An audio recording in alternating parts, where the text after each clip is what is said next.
This might be the best budget portable monitor that I've tried yet. Today we are looking at the Arzopa Z3FC. And as a handheld focused channel, these little portable monitors are actually brilliant when the specs are right. And I think that this one is actually worth showing you guys.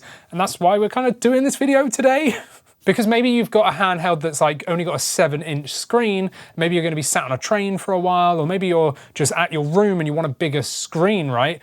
These can come really in handy, and especially because this one is 1440p up to 180 Hertz, we can utilize stuff like automatic super resolution on the Xbox Ally X, which is amazing. And there's a couple of other use cases that I'll demonstrate in this video as well that I use personally, but I just wanted to show that they can be done and how I kind of am utilizing this for more than just gameplay as well. But first of all, what do we get inside the box? So inside here, you do get manuals and all that good stuff. And then we get this, and I was really happy with the inclusion of this because it is a portable screen. You get this really soft touch kind of material. I don't even know what material this is, but it feels really nice. It's textured as well, and it's even got like the little brandy bit on the side there, and then it's just a bit of Velcro that opens up, and then you can slide your screen out, and there's even like a compartment inside for all the cables that you want to take with you. And this is the screen. So you can see next to me the kind of size it is, which is wicked. So this is a 16.1 180 Hertz QHD, which means 1440p, right? And it even has FreeSync, which does detect in the AMD Adrenalin app when you're in Windows as well, which is really handy. I didn't actually realize that until I started digging around when I was testing it out. I was like, it's got FreeSync? Like, that's mad. FreeSync, if you didn't know, is VRR. This is also an IPS screen as well, which is absolutely brilliant. It's 400 nits peak brightness. It does have HDR, and it's got super easy, like one cable method connectivity thing. We'll talk about that as well. It's got quite a good little usable UI as well, with some good features in there. Now, previously I'd only used like 1080p monitors, external ones like this, and they weren't enough for me. You know, I was like, well, my handhelds, you know, I'm at 1080p or whatever on like a 7 or an 8.8 inch screen.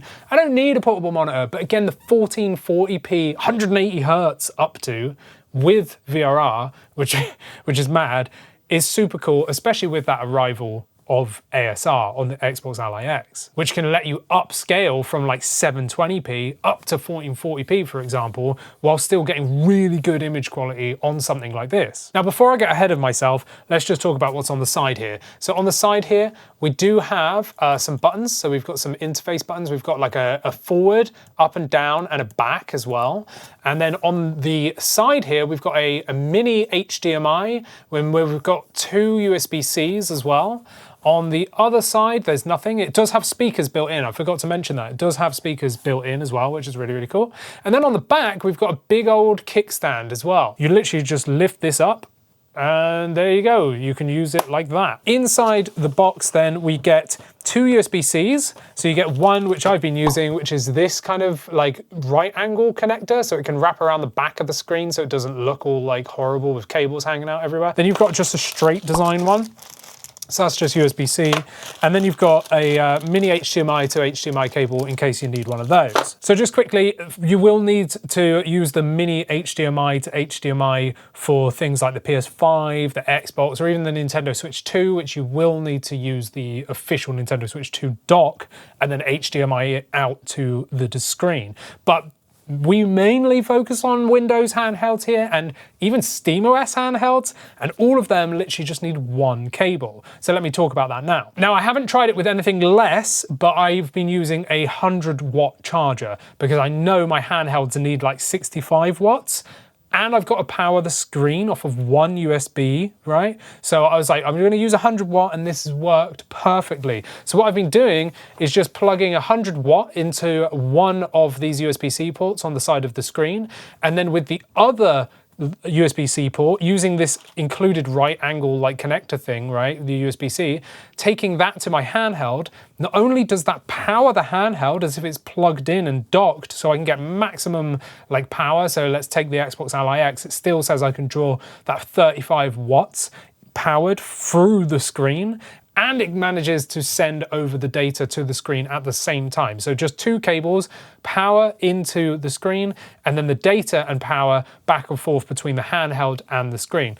Really, really easy. It means that you don't have to run another power lead then into the handheld as well. So you don't need to power the screen and the handheld separately. You can just do it all through the screen. It's got like pass through. Now, first of all, I tested this on the Legion Go 2, which I was running SteamOS. I thought, let's just see what SteamOS thinks of it. Bam, it just worked. It just completely worked. I did have to change the resolution though to 16:9 because the Legion Go 2 is 16:10 and it was thinking, oh, I'm sending 16:10 over, right? But no, I was like, no, just change it to 16:9 in SteamOS settings. That was fine. But in SteamOS, it did only detect as 60 Hertz.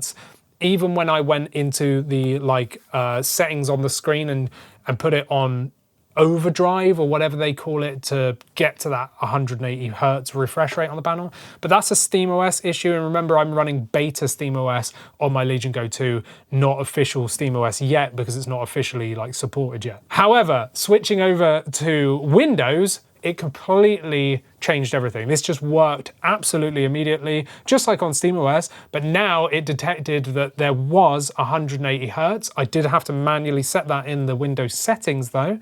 And it also showed up as being supported for FreeSync, which is VRR, as I said earlier, via the AMD software, which I think is really, really cool. I love that. Now I wanted to test out ASR because that was one of the things that hyped me so much about this screen, being 1440p, 180 Hertz, FreeSync. I was like, man, the best thing to do is test out ASR on this thing. So I set up Doom on the Xbox Ally X and I ran the game at 720p. It's outputting at 1440p and it really looked good. It really looked good. Obviously the frame rates were lower because ASR does take a bit of a hit to performance, but the image clarity on a 1440p screen like this, really, really nice. Now I also wanted to test out what if I took off ASR and ran AMD's FSR, putting it up to, let's say, ultra performance and throwing frame gen on just to throw as many frames as we could because this supports up to 180 Hertz, right? So I wanted to try and boost it up. And again, it still looked good. Not as good as ASR, of course, because we're way lower internal resolution scaling here. But the thing is I was getting over 120 frames per second, and this thing was handling it like a breeze. Like, it really was. It was so smooth.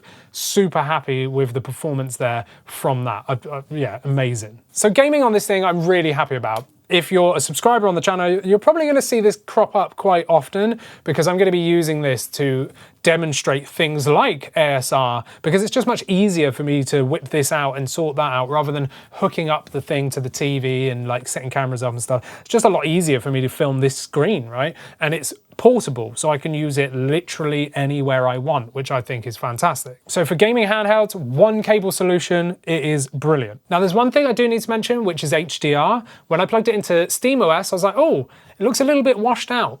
That wasn't the screen's fault. It's because SteamOS was outputting HDR and I hadn't set the screen's settings to accept HDR. So there was a bit of a conflict there. So if you're getting one of these and you find the image quality is really washed out and you're like, man, it doesn't look very good, that is not the screen's problem, it's just a settings conflict. So just check that out. Same with Windows, you just got to check to make sure that you're actually using HDR or turning it off entirely. So in SteamOS, I ended up disabling HDR in the settings and then disabling it on here, and it looked fantastic. And vice versa, if I actually enabled HDR on this and put it to auto and then went into the SteamOS settings and then put HDR on, it looked really good again. It's just if you're mismatching the settings, like putting HDR to the screen whilst the screen's not ready for it, it's not gonna look right. So that's, just user error basically. After I'd fiddled around a little bit, it looks really good. And I must say, even with HDR off, SDR content looks really good on this. I'm actually surprised by how contrasty it is.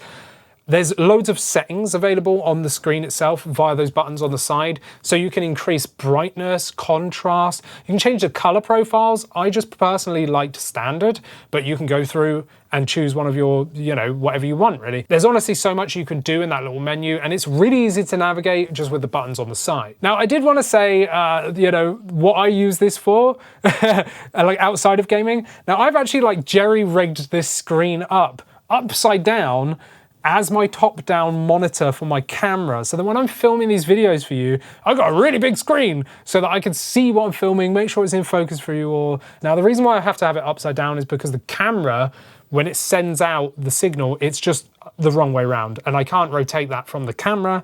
And I can't rotate the screen via the menu on the screen, which is a little bit of a shame. I would have liked to have seen a rotate there, but whatever. So, you know, you can use this as a portrait mode on Windows, by the way, as well. I forgot to say that. And you just go into Windows settings and set display as portrait.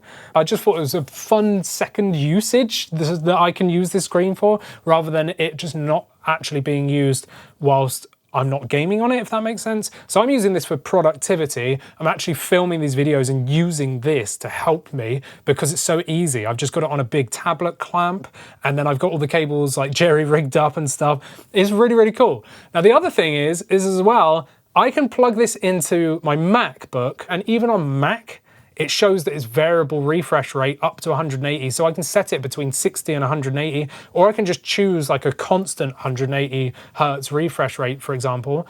Now, this supports up to 1440p, but on my Mac, I found that it was just too small, like all the UI and stuff. So I've actually put it to 720p like scaling so that it looks bigger on the screen, so I can utilize that. But that also is what I'm using this monitor for as a secondary or third option, if you want to, you know, go that far, whilst I'm working. So if I'm doing a podcast with AJ, I can have this as a second screen, and I can have my notes up there, I could have web pages open there, or I could just do work, I could edit videos and use this as a second monitor. It's all pretty cool, and I love the fact that it's all just one USB-C and into different devices.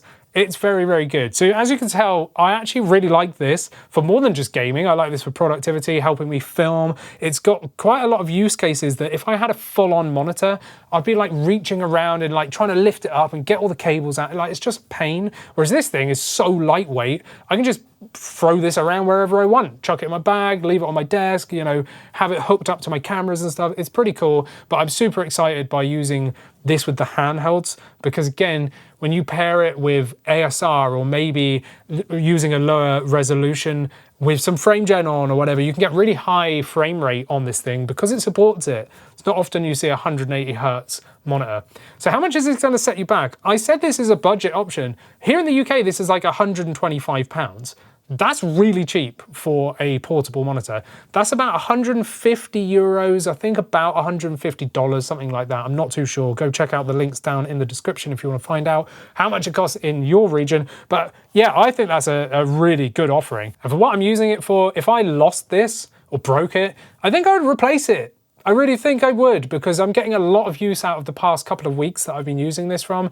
And the more I use it, the more like ideas I get for what I could use it with, you know, like it's pretty cool. Anyway, let me know all your thoughts down in the comments down below. Whilst you're down there, like this video, subscribe, and let me know things down there. I don't know what I'm saying. Become a member and you get to chat to us over on our private Discord as well. Thumbs up for my dog sleeping in his little bed over there. And let me know if you like me being back on this set. I just kind of got lazy because it wasn't set up right. And part of that was this, like putting this here and having a massive like screen so that I can see what I'm doing. Like over here, I just thought, okay, now I want to like set this up, get my Mac over here, get everything sorted. I really like this space. Now that it's kind of set up, and I prefer the shot rather than being at the desk where you're just looking at the side of my head like the whole time because of the way the tripod is. It's kind of annoying. But yeah, let me know if you've made it this far. Let me know if you like this set better, and I'll see you in the next one. Thanks for watching.